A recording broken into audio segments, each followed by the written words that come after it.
Lalo pang lumakas ang bagyong Marcy o Yinsing habang papalapit na ito sa northeastern Cagayan ayon sa update ng Pag-asa. Sa tala ng Pag-asa, huling namataan ang sentro ng bagyong Marcy, 115 kilometers ang layo sa silangan ng Apari, Cagayan. Taglay nito ang lakas ng hangin na aabot sa 175 kilometers per hour malapit sa gitna at pagbugsong aabot sa 215 kilometers per hour.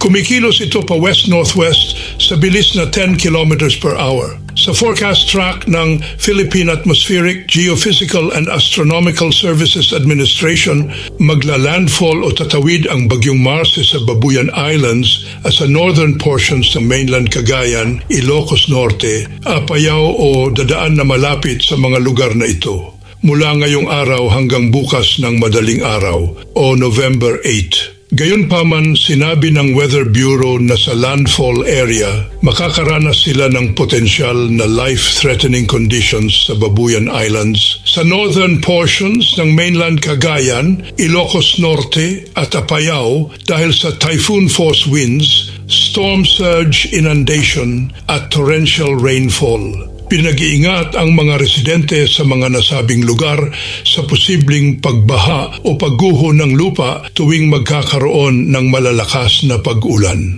Posible naman daw humina ang bagyo dahil sa posibleng interaksyon nito sa kalupaan ng mainland Luzon sa paglandfall o paglapit nito sa lugar. Bagamat mananatili ito sa typhoon category sa buong pagdaan nito sa loob ng Philippine Area of Responsibility Region. Maaring lumabas ng Philippine Area of Responsibility ang bagyo bukas ng tanghali o gabi ng November 8 ayon sa Pag-asa. Laging paalaala po ng Pag-asa sa ating lahat, maging alerto, maghanda sa mga banta ng malalakas na ulan, lalo na po sa banta ng pagbaha o pagguho ng lupa. Huwag makipagmatigasan sa kalikasan o matigas ang ulo mga kababayan. Kung kailangang lumikas, lumikas na po kayo dahil mahirap kalaban ang inang kalikasan. Narito ang ating Typhoon Marcy update mula sa Weather Bureau ng Pag-asa. Pakinggan nyo mabuti mga kababayan at huwag kalimutang mag-subscribe. So bahagya na namang lumakas ang bagyong si Marcy habang patuloy itong kumikilos nga palapit ng extreme northern Luzon area at kanina alas 10 ng umaga ang tinatayang sentro nito ay nasa layong 115 kilometers silangan ng Apari, Cagayan.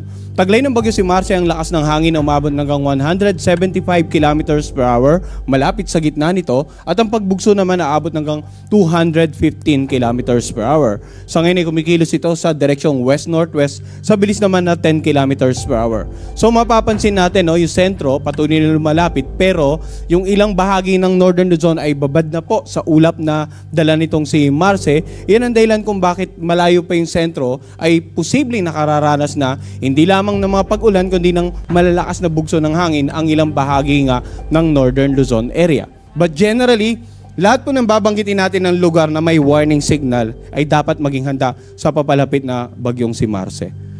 Inaasahan naman natin na pagkatawid nito dito sa may bandang northern Luzon area ay patuloy itong kikilos pakanluran at posibleng lumabas nga ng ating area of responsibility bukas ng hapon or sa gabi. Ano nga ba yung mga warning signal? Unahin po natin yung mga warning signal or yung mga babala ng bagyong si Marcy or yung dala ng bagyo si Marcy, yung malalakas na hangin. Pag meron tayong tropical cyclone wind signal number 4, inaasahan na posibleng ang lakas ng hangin dyan ay mula 88 kilometers per hour hanggang 185 or kilometers per hour. Signal na or 184 kilometers per hour, no? Yung lakas ng hangin mula 88 hanggang 184 kilometers per hour. Napakalakas na po nun. Northern portion ng Cagayan, including Babuyan Island, northern portion ng Apayao at saka ng Ilocos Norte. Yung area na naka-highlight ng red, yan po yung currently meron tayong warning signal number 4. Samantala, warning signal number 3 dito sa areas na naka-highlight naman ng orange.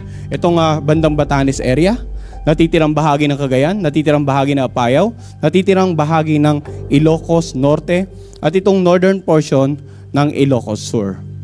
Warning signal number 2 naman sa areas na naka-highlight ng yellow, northern at saka central portion ng Isabela, sa natitirang bahagi ng Abra at ng Kalinga, sa buong Mountain Province, sa northern portion ng Ifugao, northern portion ng Benguet, sa natitirang bahagi ng Ilocos Sur at sa northern portion ng La Union. And then lastly, Tropical Cyclone Wind Signal number 1, dito nga sa areas na naka-highlight ng light blue, sa Pangasinan, natitirang bahagi ng La Union, natitirang bahagi ng Ifugao, natitirang bahagi ng Benguet at ng Isabela, Quirino, Nueva Vizcaya, northern at saka central portion ng Aurora, northern portion ng Nueva Ecija at yung northern portion ng Batanes. So basically, ang mga lugar, kapag merong warning signal, ang warning signal natin, ang basehan po nito ay yung malalakas na hangin na pwede nyong maranasan. So sa mga lugar na may warning signals number 4 hanggang 2, yung malalakas na hangin ay pwedeng makapagpatumba ng mga iba't ibang uri ng pananim. Pwedeng makapagpatumba ng mga poste ng kuryente. Pwedeng makasira ng mga ilang struktura, mga bahay, lalong-lalo na yung gawa sa light materials. At bukod pa dyan, ay pwede rin ito magdulot ng maalon hanggang sa napakaalong karagatan sa mga paligid ng mga warning signal. Samantala sa lugar na may warning signal number 1, yung paminsan-minsan pagbugso ng hangin, bagamat minsan ay parang walang ganong epekto, pero same as with the other areas na may warning signal, as much as possible, ilang araw na tayo nagbibigay ng babala tungkol sa bagyong si Marce, hopefully nakapag-stockpile na po kayo ng goods, good for at least 24 to 48 hours para yung ngayong araw hanggang bukas, yung critical na araw or oras ay as much as possible nasa loob na lamang po tayo ng bahay, naghihintay ng update at patuloy ding nakikipag-ugnayan sa kanilang respective LGUs, local government unit at saka local disaster risk reduction managing officers para sa patuloy na mga gawaing pangkaligtasan against Typhoon Marce. Ngayon, ano naman yung magiging epekto or dalang paulan nitong si Marce habang patuloy itong lumalapit sa kalupaan ng ating bansa? So, titingnan po uli natin yung mga color coding, yung areas na naka-highlight ng red. Ayan po, yung more than 200 millimeters of rain, intense to torrential rains ang pwedeng maranasan ngayong araw sa Cagayan at sa Apayao. Pag sinabi natin Cagayan, kasama rin po itong Babuyan Group. Samantala, heavy to intense rains dito sa may bandang Batanes, Ilocos Norte at Ilocos Sur, Isabela, Abra. And then, we have moderate to heavy rains sa La Union, Kalinga, Mountain Province, Benguet at Ifugao. Ngayong araw na inaasahan natin paulan. So bukas naman makita natin gradually nag-shift yung mas malakas na paulan dito sa Ilocos Norte dahil nga sa pinakita nating track. Posibleng bukas ay may kalayuan na ito or at least nakalagpas na dito sa may bandang karagatan ng Dulong Hilagang Luzon, yung tinatayang sentro. Samantala, heavy to intense rains naman sa Ilocos Sur, Apayao at Babuyan Island. Moderate to heavy rain sa mainland Cagayan, Batanes, Kalinga, La Union, Abra at Mountain Province.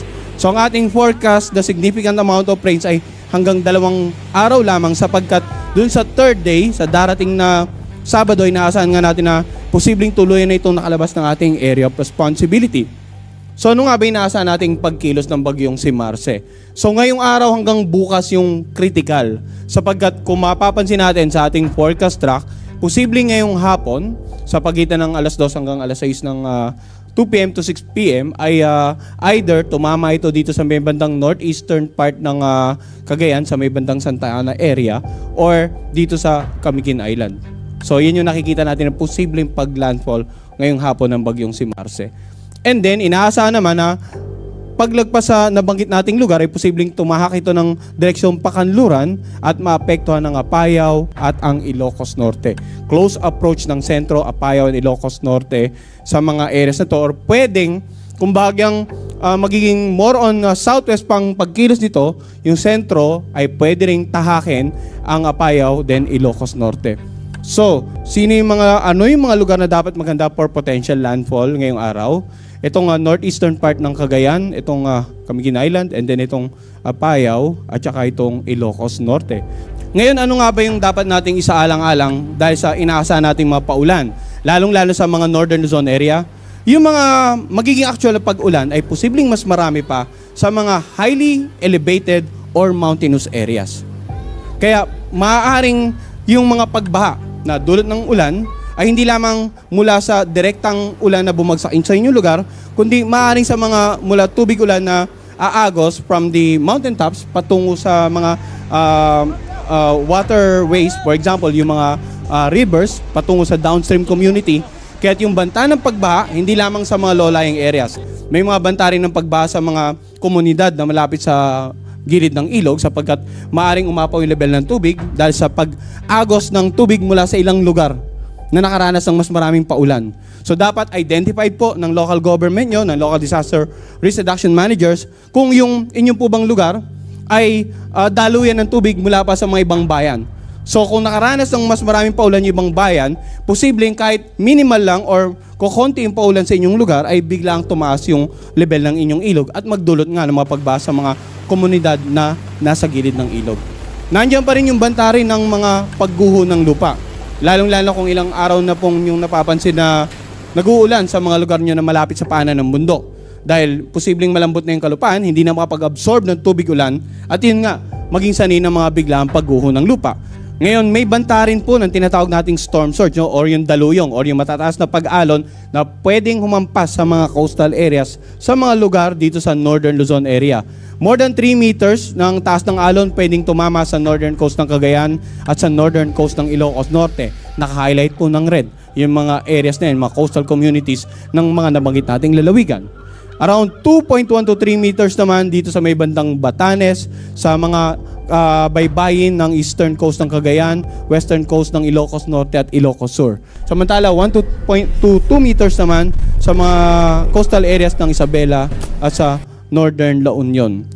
So ilang araw na rin po tayo nagbibigay ng babala, no? Hindi lamang sa ulan, hindi lamang sa lakas ng hangin, kundi maging sa mga daluyong o malalakas na alon na pwedeng tumama sa mga coastal areas habang papalapit ang bagyong si Marce.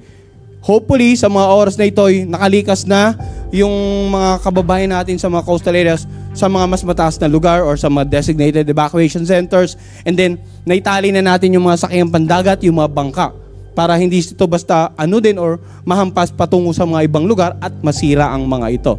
Samantala, ano naman yung magiging lagay ng pag-alon ng mga karagatan? Kanina binanggit natin may mga lugar na under warning signals number 4, 3, 2, and 1. No? Sa mga lugar na nabanggit natin, lahat ng bahaging karagatan nun, hindi na po papayagan, iwasan na po ang anumang uri ng maritime activities. Hindi na papayagan pumalaot ang anumang uri ng sakyang pandagat. Gale warning po, nakataas dito sa karagatan sa paligid ng Batanes, sa area ng Cagayan kasama mga Babuyan Island, Isabela, Ilocos Norte at Ilocos Sur. At dito rin sa may bandang La Union, Pangasinan, northern part ng Zambales, at saka yung northern part ng Aurora. So pag sinabi natin yung mga bahaging karagatan ay may nakataas na gale warning, ibig sabihin nito posibleng makaranas ng maalon hanggang sa napakaalong sea conditions. Hindi po favorable sa anumang uri ng sakyang pandagat yung ganong klase ng sea condition. Hanggat maaari, wag nang maglayag, wag nang pumalaot. Palagpasin po muna itong bagyong si Marce bago po muling pumalaot yung mga kababayan nating mangingisda at saka yung mga maliit sa sakyang pandagat. As much as possible, i-monitor po natin hindi lamang yung tropical cyclone bulletin hinggil sa bagyong si Marce, hindi lamang yung weather advisory patungkol sa mga ulan ang dala ng bagyong si Marce, kundi maging yung gale warning natin para naman sa sea condition sa mga areas na direktang maapektuhan ng bagyong si Marce. Iyan muna ang ating weather update sa ngayon. Maraming salamat sa DOST Pagasa sa pagbabahagi ng kanilang mahahalagang insight sa ating panahon. Mabuhay ang Pilipinas!